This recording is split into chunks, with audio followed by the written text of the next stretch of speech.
All right, we're back for episode 73 of the Idiot Circle. I'm Mike. I'm Fred. Lazar. I'm Tim. Ladies and gentlemen, I think the most guests that we've had on the show for the most times, Coach Darren Letson from Marine City. Darren, thanks for coming back again, especially on such a busy week, getting ready to start the playoffs. Yeah, no problem. It's all part of it, right? I mean, you always want to talk about your program, or anytime you can, make sure your program's out there and being talking about in a positive manner. That's all part of the job. So I'm glad to do it. That's Well, awesome. it helps that we're all Marine City fans too. So Hell yeah.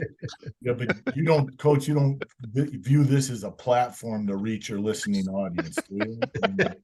I mean, sometimes I'm probably too long-winded, but anytime you can talk about football and I can mention one of our kids' names or players' names or talk about one of our teams, it's somebody hears it somewhere, right? So it's always a good thing. Yeah, it's a bonus for sure. Thanks for giving us that kudos, Coach. Well, Yes. well, hey, Big D, did you get through the year with lack of injuries? How did it go?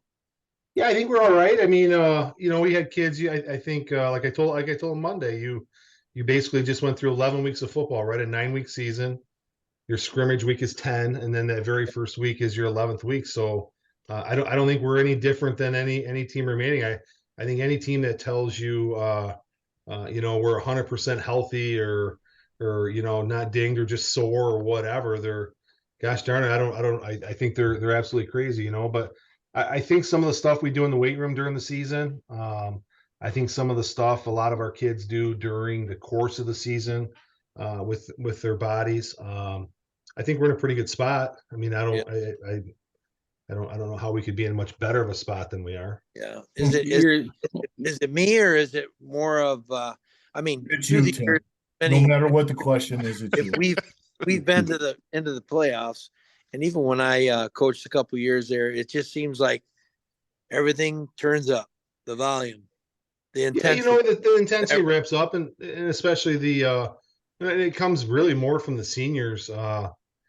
They really are the ones that got to drive it at this point in time, because they're the ones that, right, when it's done, it's done. I mean, God forbid I'll be there next year, right? I'm pretty confident the staff will be there next year, and our underclassmen will be there next year. So, I don't know that this is the time of year where, if you're doing a ton of yelling, right, to motivate, or you're just, you really got to get after them. I don't know that you're ready for, what you're going to experience this Friday, or if you're fortunate enough to win going forward. You know what I mean? This is more about really honing in on assignments, fundamentals, techniques. I mean, those are the things you're really, really starting to, really zero in on now. And that's what we've tried to do this week. I mean, let's be honest, if you're trying to be a physical team after 11 weeks of football, you're either are or can be physical right now, or you're just not a physical team. It sort of is what it is with some of that stuff. Sure. Right. And the big thing for you guys is, everybody's hurt. I mean, and so they got some dings and some dinged up and all that stuff. It's the team who are willing to play above the injury or the soreness, and they have something to play for. I think there's some schools that come, hey, we made the playoffs. Hey, we're going to get our ass kicked the next week. So, but hey, at least we got into the playoffs. I don't think Marine City's ever had that attitude. The goal is always either to get to the Silver Dome or get to Ford Field. Yeah, and that, I really, the first day, back in August, I don't remember the exact date, but whatever that date is each year in August, where you have that day one meeting with the program, right? You explain what the objective always is for the younger levels, and then you talk to the varsity and you address that situation. And I think what's been a common theme really over decades is this is a marathon to us. Like, it's not a sprint through 9 games. It's not a sprint through 3 weeks. Like, you try and pace yourself through this And obviously with that along the way, really our three goals every year are you want to win your division in the MAC, Yep. and you want to beat your rivals. If you do those three things, chances are you're going to be in the playoffs, right? And then after that, you just see how good you can get, and see how far you can go. I'll be the first to admit. I mean, I've been around for all four of our trips to Ford Field and some semifinal runs and all that stuff. There's no doubt, matchups are huge. Health is huge, and then you got to catch breaks along the way. I mean, let's be honest. I mean, in 2021, we're playing Portland and Nova. I think we're up 14-0, and Portland's driving a little bit, and they fumble, and the ball one hops in a dead sprint into the fastest kid on the field, Tetler's hands, and he goes 80 yards or 80 plus yards for a touchdown the other way, really to put us up 3 scores. And for all intents and purposes, that that really sealed the game early on there already. But you need breaks like that, right? Like how many times does that ball bounce right into his hands, full stride already going the other way? You need that, and that's not just at the high school level. I mean, look at how many. Well, I watched the college basketball tournament, right? How many times is a team who makes the Final Four wins it, like in the round of 32 or the Sweet 16, win at the very last 10 seconds of the game, and that sort of propels them. I mean, it's the same in college football. I mean, it's same in every sport. In the playoffs right now in baseball, right? How many times is a guy who maybe struggling comes up and just hits a huge 3-run homer, which in baseball 3-run homer is always the kiss of death, But it's just wild how you need breaks along that way, regardless of the sport and regardless of the level. So we'll be prepared. We're going to play hard, and as we always do, and then hopefully we play clean, and hopefully along the way, including Friday night, we catch a few breaks to help propel us. You got to remember now, for some listeners might not know who we're playing, so you might have to let everybody know who we're playing here. We're playing a team just to the west of us. Yep. That's we're playing Richmond. Heck, I didn't even realize, Brady Bean came out to practice yesterday. I didn't even realize this was like the 10th meeting or 10th time we played him in the playoffs. I didn't realize it had been that. What's the record against MD? I guess 7-2 in the playoffs. I had no idea. So I think we lost in 2003, right around I had started in 2000. I think 2003 they had a team that went to the semis. Okay. And I think it was 12. We lost to them in the playoffs there. So with Richmond, what do you see as a coach? What do you see? What do you got to defend the most against? It's still legal to scout in high school football. Yeah. Are you stealing signs, Coach? Tell us what's your stealing signs program? I'm horrible at that. So I would be lost. I can't. My attention span isn't good enough to train. So your sign should have squirrels and nuts and stuff. I just no, the quarterback's athletic. I think he's going to play baseball at Wright State, so he's a good athlete. I think he's an outfielder. Going to go there as an outfielder. His younger brother's only a freshman. Good athlete, good receiver. A physical back. I don't know the back's a breakaway kid, but man, he runs hard between the tackles. I think his last name's Bergeron, if I'm pronouncing it right. And then a couple nice linemen, and they always play aggressive defense. I mean, those kids naturally, small town, right? Tight knit community. They're going to be aggressive kids. They're going to be physical kids, and we'll see what we can do. It's momentum means a lot in those games, so hopefully we can get off to a good start. You're going to have an Evans on the field against you. You know that, right? Yeah. The younger Logan, Scott's son. I know he plays DN for him or outside backer, depending on how you look at it schematically. But he's a good young player, strong kid. I don't know if his dad. I don't know if Scott was into football, or I don't really know, but I know Logan. Yeah, Scott, he was a good running back. He was great. Logan's a strong physical kid, so he'll be around another couple of years, and I'm sure he'll give teams problems. Yeah. So Darren, obviously, through the whole season that you've had, give me a player offensively and defensively that you consider, your go-to people, but give us that one player that you're like completely surprised about, or two players. Yeah, I got a few that really, really popped in my head right as just you were talking about it. One of them is a junior offensive lineman, Noah Northrup. I think he's just had a really, really nice season as a tackle for us. He's a 6'3", 6'4" kid, and he's embarking on 250, 260 down the weight, and he's maintained his way through the season and increased a little strength. So he's definitely been one that's, we brought him up as a sophomore, was a role player, and man, he stepped in and he's done a great job. Another one who's probably, he's a tremendous athlete. Not many people know him. He didn't start playing football till ninth grade, is Anwar Sufan. He's number 5 for us. He's only a junior as well. And he continues to get better and better as he learns the game. He's a fast twitch kid already, but as he continues to learn, he's playing faster. He's playing closer to his natural speed. So those are two of them for sure. And then the Owen Jacobs is a senior. Just going to mention him. He's number 48, and he's never, believe it or not, he's never played football before. Dad is a graduate of Marine City, I think around 96ish, somewhere in there. And the kid wanted to try playing football. And I said, he can come. I don't really know. He's never played. I don't know. You know what I mean? I don't know. But he is a tremendous athlete with just raw football skill. He's probably 6'2". And man, he can really run for the size that he is. So those 3 kids, and there's others, but those 3 for sure really stick out right away. Yeah, I will say, obviously from the booth, sitting here going, Owen Jacobs, if it's first and goal at the 10-yard line, that sumbitch better be in the backfield, because there ain't anybody tackling, man. He just trucks people left and right. Here you go. It's a different element that we don't always have, the luxury of having. He's definitely a different element and brings just a different style to what we're normally able to do, with our offense or in our backfield or whatever. But he continues to get better, and he was a little dinged up there in the middle of the season.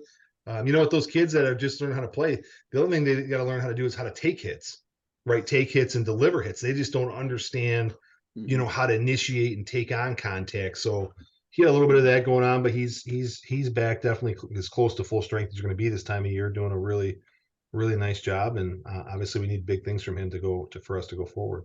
Well, don't have Tim teach him how to, he uses his head all the time. So don't have him teach him how to tackle or apply any hits or anything. Because look at that thing. I mean, I think people would be surprised. I know people would be surprised if they came to practices these days and just watched how different the game is coached and how different you prepare for a game now versus how we all, right? I mean, I'm 48 and a month and a half, whatever it is, 2 months. How we all envision or just how we remember the game. You just practice it so different. There's so little contact now in practice because you just want to be healthy for Friday nights. And really, the other thing is there's so many more things at our disposal now with how to practice with sports science and stuff like that. That it's totally different. The game, I firmly believe the game's safer than it's ever been, and it'll continue to get safer just with technology, to be honest with you. Yeah. Darren, how much film them kids they watch for? So it's totally different, right? I mean, a lot of us remember the old, you take the VHS tape or whatever, right? And real. Make sure ever to make copies and copies of those. And oh my Lord, now it's, most schools have a program called Huddle, which is really just an online, outfit. I don't know how else to explain it, right? So we download our games right on a Huddle, and then every kid has their own login, and they just go in and study. Now we're able to make notes and draw lines like the old school telestrators, right? With John Madden and stuff. We're able to draw lines and all that stuff on it, and the kids we're able to write and type, and they can read our notes and see different things. So the kids get into that, and then Coach Fran will have the defense in at lunch on Tuesdays, and then just because my lunch is different, we'll watch film after practice on Tuesdays. But I can go in and check their minutes. They log the time. They put in the time. They sure makes the days when Tony used to burn all those DVDs and the VHSs. What a nightmare that stuff was. I mean, it's literally so. Go up. He'd be down there burning them off, man. The kid gets their email address and comes up with a password, and I log them. They get them all set up at the beginning of the season, and then what's nice too is I can there's called a messaging system in Huddle, so I can send out team messages, which are really like an email, and it just gives them a notification and everything's there. It's really, and that's how you trade now. You know, like it's called a direct exchange. So you just type in the school's name, click exchange with them, and that's how it's all done. Yeah, it used to be the old days of the VCR tapes. You'd meet them at Big Boys, and here's the tape, your tape. Okay, see you later. Good luck. The price is a little different though. We pay about $4,000 a year for it, so it's that's what a lot of our That's pretty elaborate. It's worth it though, right, Coach? The time. Yeah, because we also use what we call Huddle Assist, so I can submit games to Huddle, and then they break it down right for us, and then I can print and we can analyze. That's awesome. Reports. It's like my YouTube TV watching a game. I can go back and forth. Yeah. I'm like a coach watching the Lions game now, and I can watch key plays. I can. Yeah, you can cut things up. It's really a neat program, and as you know, we know other schools have taken it a step farther, so we're trying to catch up. Just because I could really tell last year that there were some teams that had some analytics on us. I could just tell.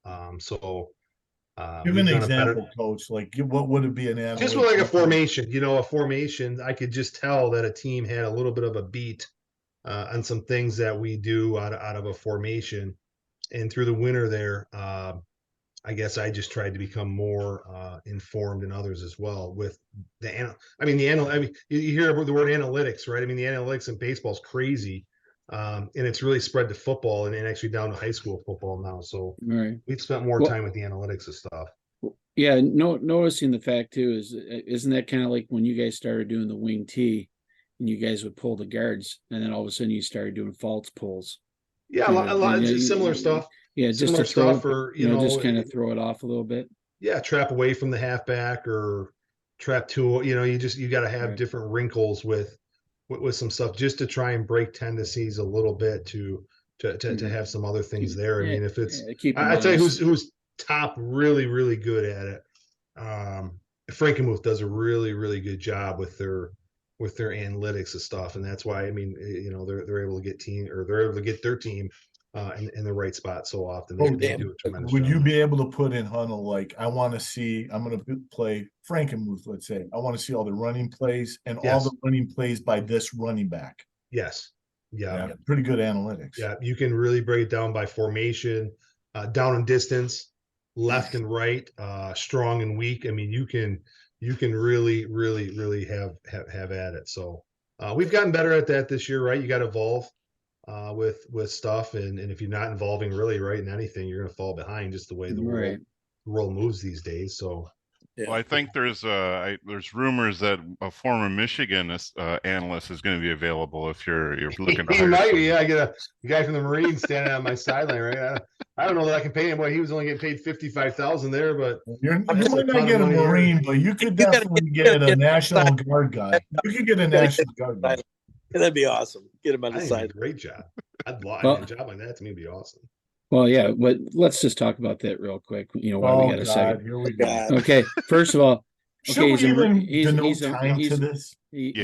a Marine that has all these skills and everything, but yet they're saying that he went and bought tickets and used his own name. I'm seriously, I have a hard time. I mean, they can tell if he did, but I mean, would somebody, if they're trying to hide something, buy tickets for their own name? I doubt it. They'd have to be pretty stupid to do that. So well, yeah, especially if you're trying to be coy about it, you know what I mean, or keep it kind of on the down low.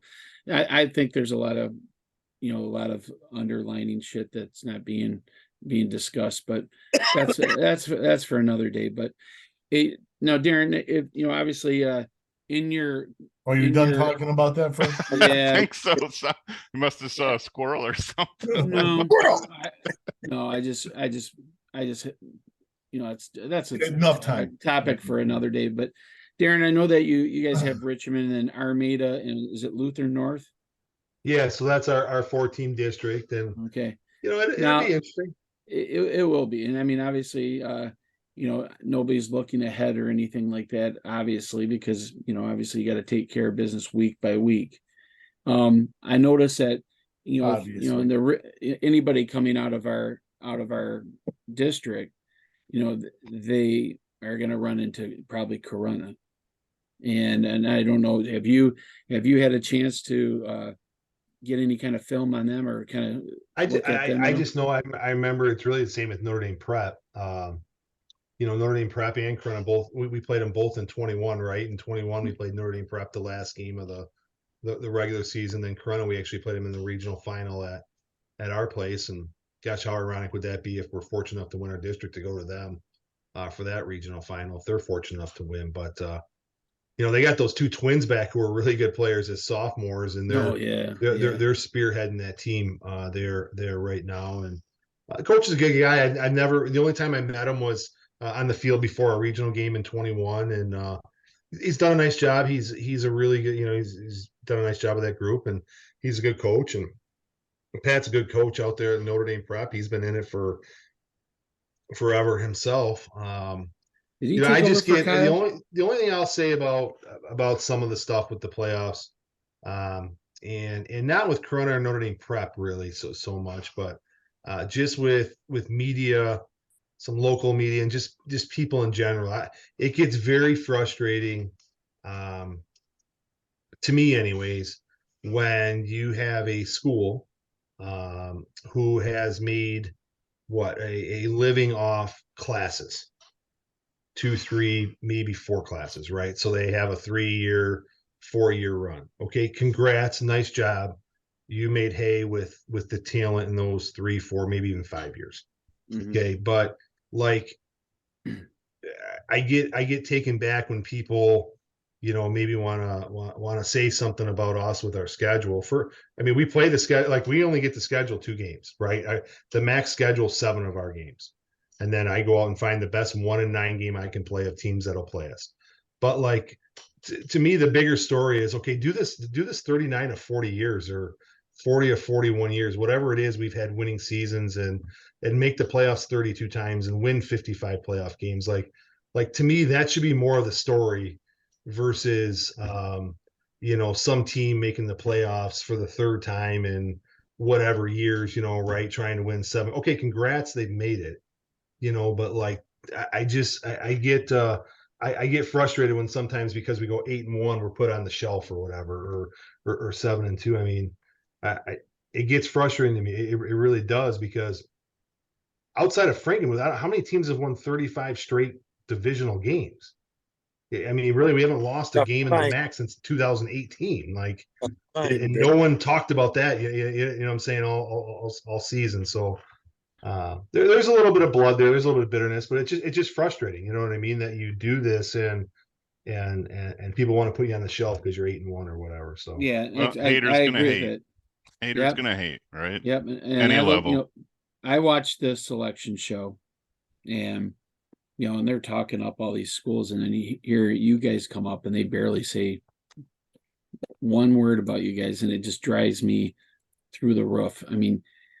All the thing. You're probably a top 5 winningest schools in the state of Michigan. Probably in the top 3 of how many championships you won league wise, district wise, and the things that you've done, and yet, you're an afterthought. And I know that irritates the hell out of probably you and the coaching staff and the kids. And you don't need any chalkboard, clipboard, anything stuck up in the locker room. All you have to do is see something like that and saying, "See, boys, you're being disrespected again."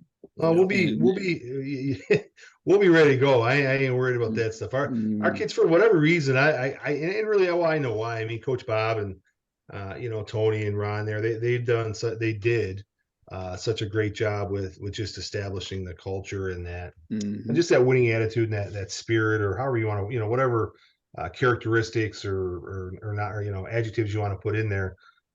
So there's never any.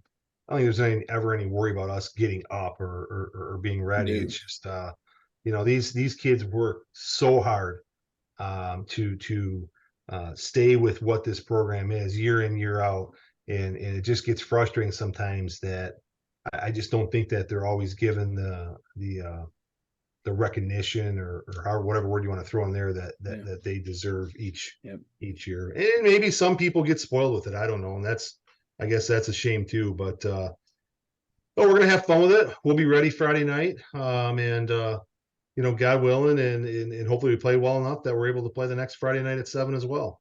Right. Hey, Darren, the other thing I wanted to mention too is like for you and Tim and myself who played sports at Marine City and had an opportunity to, to get some accolades of any kind. The only way you could really get them is if you went farther in a district or a regional, because nobody ever came over to this side of the state to even bother checking any of the teams out.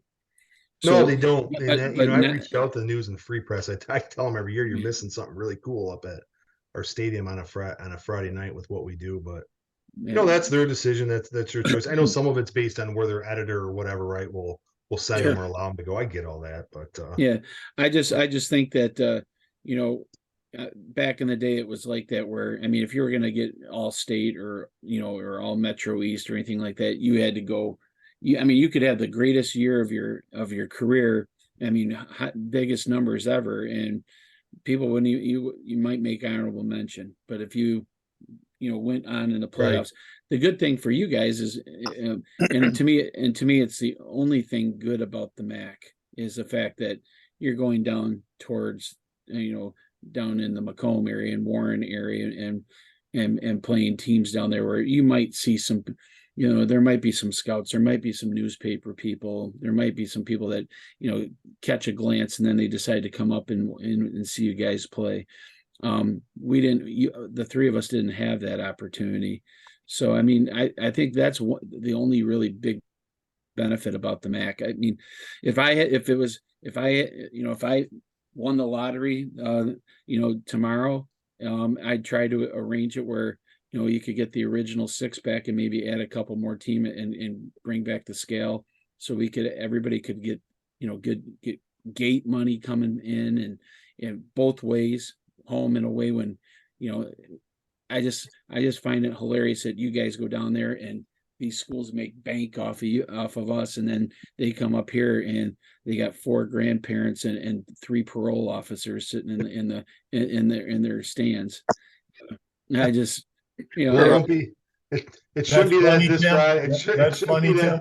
It shouldn't be that this Friday, and like I said, hopefully we're fortunate to win. It wouldn't be like that. That's what gets me excited about when you play the Armadas and the Richmonds and the St. Clair and the Marysvilles or Port High, Port North, whatever you know that when you're that close into the area, your stadium is going to be packed with people.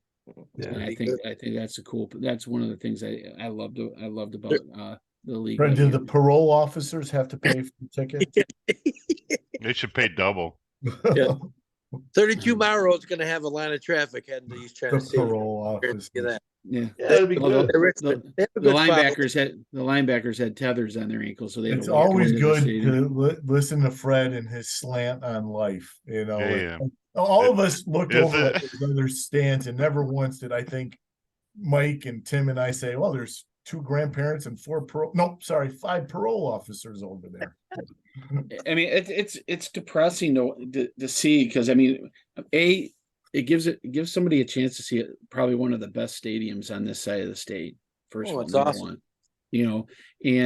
Obviously, I think we handle everything from the ground crew all the way up to the press box to after the game. Everything, I think it's handled with class, and I think we make other teams feel welcome when they come in. We don't play shady like some schools come in and they get a little dirty if they're getting their ass kicked. But the thing is I think when that's a field that, if it's not being used by us, somewhere along the lines, it should be used as a regional or maybe even a semifinal field, but that's just my 2 cents. So, Coach, at this point in the season, are there plays in the offensive playbook that you haven't run yet? Yeah, there's always a few things there off of some wrinkles, off of other stuff. You know what I mean? We've been fortunate enough, right? A lot of the time we're in a good position a lot of the time, but there's things we practice that are there that maybe haven't been used or whatever. And I'm sure there's right. I think any school would be lying if they said they didn't have some stuff that was there that they practice, right? It's not like you're just going to throw something in now, but stuff you practice or gone over, or maybe you're reviewing now for whenever you may need it or whatever. And the biggest thing is you got to review situations too, like putting out of your own end zone, making sure you don't step on the back line there for a safety, and fourth down, do you knock the pass down or pick it off for field position? Just a lot of things like that. If you're watching the Penn State Ohio State game last Saturday, I talked to the kids about this week. One of the biggest plays in that game was Ohio State was punting, and the Penn State returner was standing on the 50.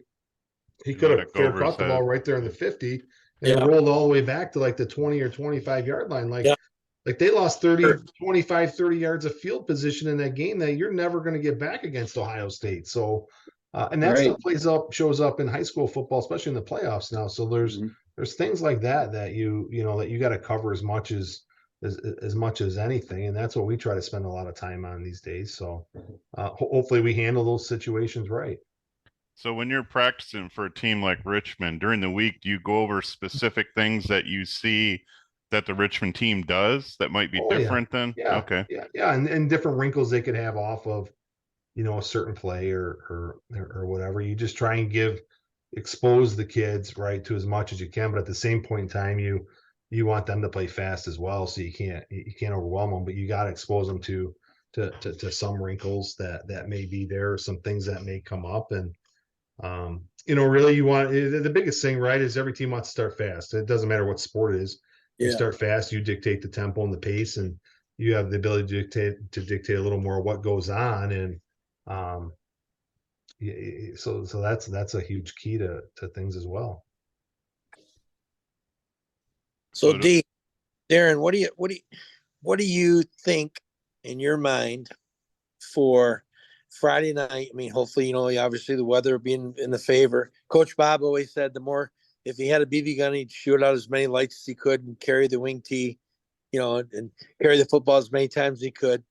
I mean, do you feel Richmond why are you giving away our secrets? Tackling, strength in tackling, strength in numbers, do you for their defense against your offense? What do you I think they're aggressive. I mean, I just think they flow well. I think that's probably a couple of their things that they do really well. I think they tackle in space and tight areas well. I mean, there's no doubt we got to get some of our better athletes out away from some of that and try and get some one-on-one matchups with some of the kids that we have. And when we get those opportunities, hopefully we can take advantage of them. I think one of the keys to us right now is I think Lincoln is playing really, really well as a quarterback. I think he's seeing the field really well. Parker, obviously, right? I mean, let's be honest, Parker's a home run threat for us. And Paul really helps our run game going, having Muscat back in the backfield. And and then Cam Maluski, Anwar, Austin Brown bring different elements. And I give my son credit. Coop's been able to find just openings in zones and in areas in the field. And he's just a really good possession type kid for us. And we've been able to dictate things lately a lot, and hopefully that continues. Well, the two things that I've seen you guys improve, and obviously at the beginning of the year, you had a huge turnover issue, and you've corrected that really quick. I mean, you had like one or two games that but you guys have held on to the ball pretty quick. We had some bizarre ones, man. Like, it was weird. It was right. I mean, Grant Westrick breaks his leg and sets the ball down. It's a fumble, and then Lincoln had the broken finger on his left hand. He's carrying the ball in his left hand, and just from the tape on his fingers there, just drops the ball. I mean, we also had some misreads and things that just happen. I mean, it wasn't like we don't talk about it or we don't work on it. It's just there were some bizarre things there at the beginning, but things have worked themselves out. And you guys have been quite. I think you guys have been quite clean there. And the thing that I think Lincoln's really improved in is, he hasn't been trying to force the ball in somewhere. If he doesn't have something, he just throws it out of bounds. or Yeah, I think run it himself. Yeah, he's learning, right? I mean, people don't because he started 5 games as a freshman. He's still a sophomore now. With that being said, after basically starting 5 games as a freshman and now all 9 as a sophomore, I mean he's above being a sophomore, I guess is my best way of saying it. He's playing bigger than a sophomore, no question about that. Yeah. So but the one thing that I love, I mean, I know the blowouts and stuff like that, you can kind of lose, kind of some focus, but there is nothing better being in the booth and calling Kaylee Urbani's name, getting tackles. Yeah, she's done a nice job. Girl linebacker. The other day she had 4 tackles during. She's a big time. She's a big time band kid. Like she's gonna go somewhere for band. She goes down to U of M a lot for rehearsals and stuff like that. Like she's got a future ahead of her in that area of things. I don't know much about it, but I just know she's really, really, really talented in that. And she's a tough kid who stuck it out, and congrats to her, respect it, love it. Think it's great, and she's done a nice job for us. But man, she's going to do really well in the future as so many of our kids are. But yeah, we'll see where we're at Friday night. All right. Well, here's my big question. Spencer Sanchez. Spencer Sanchez is a great find there. Yeah, he's a weapon. Was that a 42-yard field goal the other night? Yeah, so he's 5 yards off the record. The record was 47 actually in 2003, by a player named Ryan Jury, who was a good player for us. It was actually at Richmond. It was and no pun intended towards Ryan there, but he had an enormous wind behind him. He's right in the middle of the field and ran him out there, and he put it through the uprights. But Spencer's space too. Spencer's done a really nice job, and really what turned his season around, but really propelled him is he took on the college and pro style. He doesn't use a tee. He quit using a tee, kicks it right off the turf, like they do in college and the pros. It's made all the world difference. Wow. Yeah. He that when he kicked that, I'm like, oh, that's good, man. Richmond's got a really good kicker themselves. He's really good. Really good. So he's probably one of the better ones in the state right now as a senior. But that'd be good. We get Spencer back next year, and I know he's anxious to do some stuff over the winter to learn more about it and stuff like that. But you got 2 kickers on the team that when they kick off, they kick it pretty deep. Nice job. The height is as much as important to me as depth. Sure. Just because it allows your cover team to get down there. So height to me is just as important as the depth. But I wish you luck, Coach. Big time. Thanks, guys. I think we all do. No, I appreciate it, and you guys have a good one, good holiday, and all that. If I don't talk to you before the holidays, and we'll see what we can do, man. Yep. All right. Go Mariners. We can only wish you the best, and I will be there doing my part to help out and eating hot dogs. Oh yeah, hell yes! Bring them on along. Chocolate milk. Yeah, with ketchup and mustard on them. Yeah. Ketchup. Coach. All right. Coach, wait. Let's ask Coach one last question. Ketchup acceptable on a hot dog after the age of 12, Coach? I'm a ketchup and mustard guy. Yes. Boom. All right. Yeah. I'm a ketchup and mustard guy, to be honest with you. Oh. Yeah. Wow. Yep. I'm good either way. I'll never hear the end of it now from just Fred. give me the damn hot dog, man. I'm hungry. but hey, again, thanks for coming on the show. We wish you the best and the kids the best and your coaching staff. And as a reminder, folks, we are on YouTube, Instagram, Facebook, X, whatever Whatever it is, right? whatever you want to call it. That douche on the Twitter. Yeah. And if you like the show, hey, subscribe. We've hit the century mark for subscriptions, and let us know what you think about the show. And again, Darren, always a pleasure. And I will see you at the field on Friday. I know who we won't see there, and that'll be Tim McConnell. I'm coming to the game. Yes, okay. Jamie and I are coming. Swear All to God. right. You better. I'll come up. Is there enough room for your head in that press box? Well, I know there's not enough room for you. Yeah. You look like an orange on a toothpick. Woo! All right, boys. guys. Go Peace Mariners. out, boys. Take Go care, black. man. Have a good night. Go black.